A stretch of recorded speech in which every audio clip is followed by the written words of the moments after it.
apa-apa kampung. Hari raya saya buka pada soalan insya-Allah.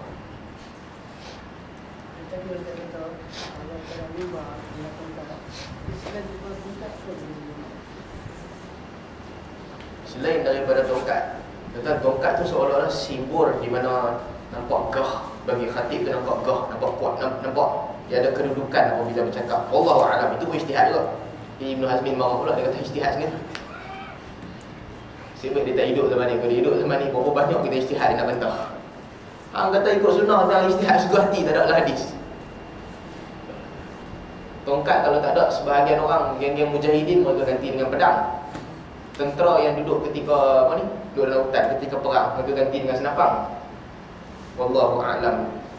Pegang tu tak menjadi masalah. Apa-apa benda pun boleh lah. Cuma jangan selalu sangat pegang pedang. Dia memberi gambaran bahawa Islam ni kalau nak pergi perang orang kan. Kita, ini satu benda juga, gambaran Islam ni. Walaupun ada hadis, Nabi kata innal jannata tahta zilalis suyuf. Syurga berada di bawah naungan pedang, bawah naungan bayangan pedang. Tapi kita ni asyik simbol pedang je. Buat bendera negara Islam, simbol pedang. Buat persatuan pelajar Islam, buat simbol pedang. UMNO pun nak angkat kerih juga. Tukar-tukar bunga raya ke. Nampaklah Islam tu lembut sikit. Bukan apa gambaran tentang agama. Tukar bunga. Apa lagi benda-benda lembut ni? Apa benda lembut lah. Ini parti politik guna berkeluar kering. Nampak garam, kasar. Tapi tak ada parti politik kan nak berkeluar bunga kan. Buat lambang bunga. DAP cerdik sikit, biar roket nampak maju ke depan ni. Lambang lah, saya tak cerita pasal dasar parti ke apa. Lambang tu, nampak lambang tu advance. Kita apa, kamu cerita panjang.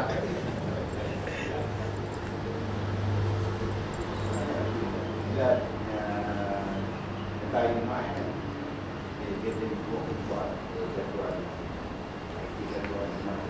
cuma lah dengan dua ada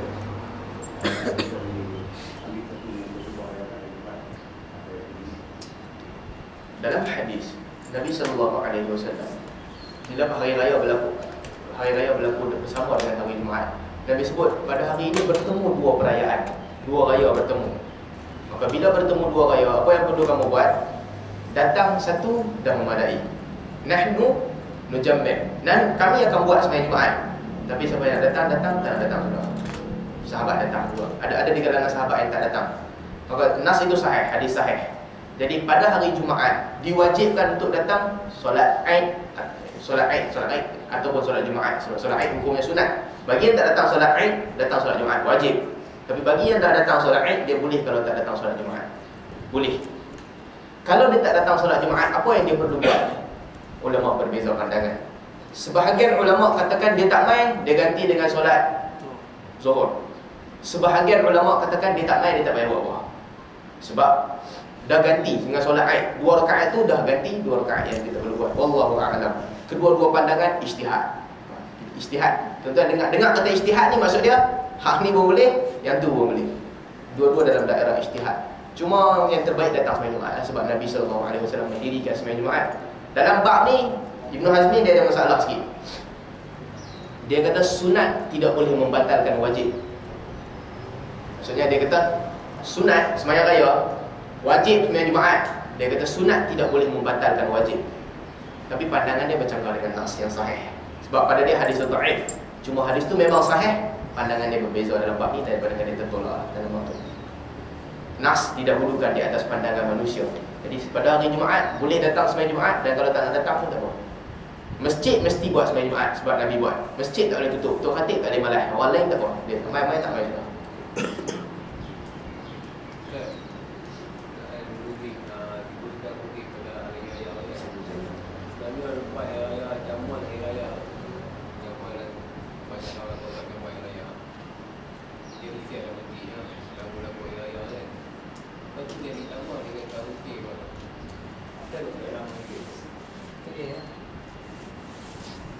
Nyanyi karaoke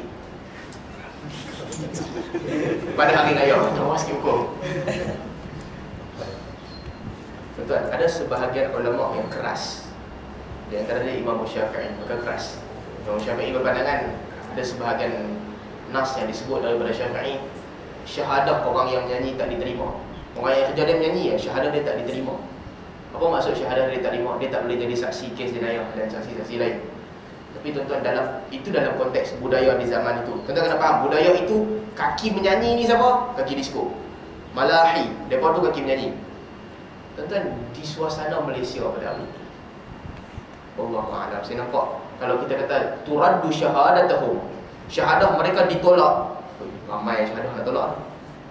Berapa ramai yang syahadah kita nak tolak? Majoriti ke hampir semua? Majoriti kan? Saya rasa hampir semua syahadah ditolak. Ustaz-ustaz pula ni main kuliah menyanyi, sibuk nak menyanyi, sambung sikit kan, nasyid dengan muzik dan sebagainya. Saya nampak seolah-olah zaman ini menunjukkan bahawa muzik tu jadi satu benda, dia bukan lagi menjadi adat yang menggambarkan malahi. Bukan sekadar itu. Muzik ni jadi seolah-olah universal instrument, benda-benda yang seolah-olah dia diterima umum. Wallahu'alam. Tetapi apabila berlaku mungkar, ada kemungkaran gitu, lelaki perempuan menari, pegang tangan, joget, suka, kita nampak tu, kita tinggalkan majlis tu, kita sepakat. Tapi kalau nyanyi sahaja, Wallahu'alam. Untuk kalau ikut pandangan Ibnu Mas'ud, pesanan Nabi kepada Ibnu Mas'ud, hampir selagi tidak zahir ma'azif, duduk situ. Zahir ma'azif, keluar dari situ, tinggalkan majlis. Nabi ajar Ibnu Mas'ud. Tentu nak pegang dengan literal, kita boleh pegang dengan benda tu. Tapi saya melihat bahawa larangan muzik ini dia bukan tertumpu kepada muzik. Sebab di sebalik muzik itu ada benda lain. Apabila Nabi SAW bercakap, ada keadaan yang mana Nabi bercakap, Nabi bukan bercakap tekstual, tapi Nabi bermaksud itu memberi kesan terhadap budaya, socio-culture, memberi kesan terhadap hadis. Ada beberapa hadis yang macam tu. Antara dia hadis yang dibahaskan oleh Ibnu Qayyim dalam bab Nabi sebut al-huma minan nar fa'abridu bil ma. Nabi kata demam ni daripada neraka, daripada api, sejukkan dengan air. Ada satu zaman di mana orang buat kajian, orang kalau kena demam malaria ataupun kalau kena, katakan kena demam denggi, mandi pi tak jadi apa pun. Maka Ibnu Qayyim kata hadis ni tidak bermaksud itu. Hadis ini bercakap tentang budaya Arab, iaitu budaya Arab, orang hidup di padang pasir, demam dia sebab dia panas. Maka sebab tu Nabi kata abridu bil ma, sejukkan dengan air. Maka ada sebahagian hadis yang termasuk dalam bab socio-culture. Saya melihat Wallahu'alam, hentaman-hentaman keras terhadap ma'azif, dia ada kesan terhadap socio-culture orang Arab, yang mana mereka ini di sebalik muzik tu ada macam-macam. Kalau benda tu dibebaskan, saya ingat kita balik kepada hukum asal di mana Nabi SAW benarkan beberapa perempuan untuk main muzik. Tapi jumhur, atau kalau tanya pandangan jumhur, majoriti ulama salaf, mereka berpandangan bahawa muzik tak boleh. Wallahu'alam. Cuma dalam konteks Malaysia ni saya ingat, kalau sampai kepada pandangan turaddu syahadatahum, orang yang dengar muzik, sibuk dengar muzik ni, syahadah mereka ditolak, bukan. Macam mana nak cek telefon setiap orang, siapa handphone dia pakai kode ringtone, syahadah dia ditolak. Dia seronok dengar lagu.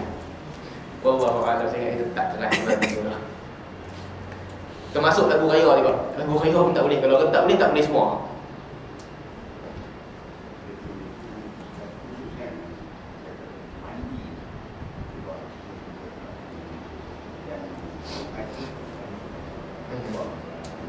Tak clear kan? Yang mandi belum buat mai.